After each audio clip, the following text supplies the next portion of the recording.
So this is my first video, and depending how well this goes, and depending how you people all like it, we might see more of these. So I'm sitting in the theater, and I'm waiting for Guardians of the Galaxy to start, and that's normally when you see your coming attractions.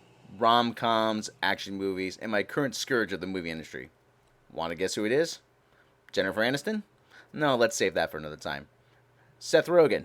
Well, he is a scourge, but again, we're going to save that for another time. Guess? No? Okay, time's up. It's the quote-unquote young adult movie. I saw 3 different trailers for 3 so-called young adult movies. The Giver, The Maze Runner, and The Hunger Games Mockingjay Part 1. Wait, there's 2 parts to this? Yeah, I'm shocked too. Yeah, thanks a lot for that one, Stephanie Meyer. Ever since the debut of Twilight in 2009, Hollywood has done what it's always done, and that's take a good idea, or in this case, a bad idea, and run it straight into the ground. To date, there are nearly 50 young adult novels being turned into movies. Now, this necessarily wouldn't be a bad thing if the genre was confined to its own films. I could deal with another Hunger Games, or Twilight for that matter. In fact, as a comedian, I often relish it when it is a new Twilight movie, and I write a joke that suddenly becomes relevant again. But this time around, it seems Hollywood, and more namely studio executives, are attempting to Twilight just about every movie coming down the pipe. And it's crossing over into one of my favorite genres. Superhero movies! For evidence, look no further than the past 2 amazing Spider-Man movies.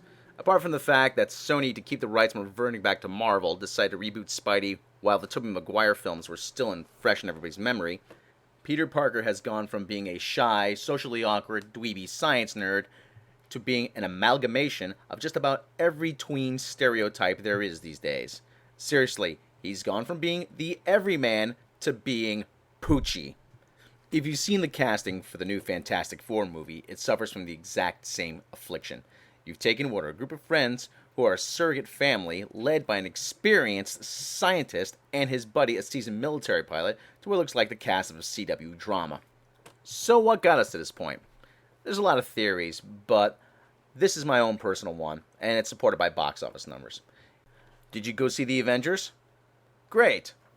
Roughly 40% of the audience for The Avengers was female, yet women account for 50% of the total movie-going audience. The paying audience for The Hunger Games Catching Fire was 54% female. So how do you get that number up, other than having a superhero movie with a female lead character, something that everyone talks about but no studio actually wants to do? You start morphing superheroes into the types of movies that women actually like, or you do it through casting. Look no further than the decision to cast one Channing Tatum, Hollywood's new hot it guy, as Gambit in the next X-Men movie. That's right, 22 Jump Street is playing fan favorite Gambit. If you want to throw in rom-com staple Paul Rudd playing Ant-Man, be my guest. It's one thing to have movies reflect the times we're living in. Hell, James Bond's been doing that for ages now. But it's another thing to blatantly pander to the latest Hollywood trend or to reduce something to what amounts to stunt casting, all to pull in more box office numbers.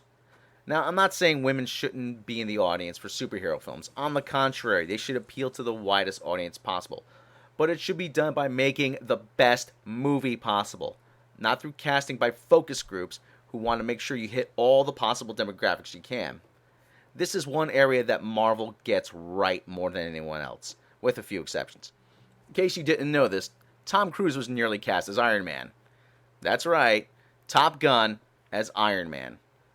The studio actually wanted Jon Favreau to go younger, but he stuck to his guns, and we got Robert Downey Jr. And as they say, the rest is history.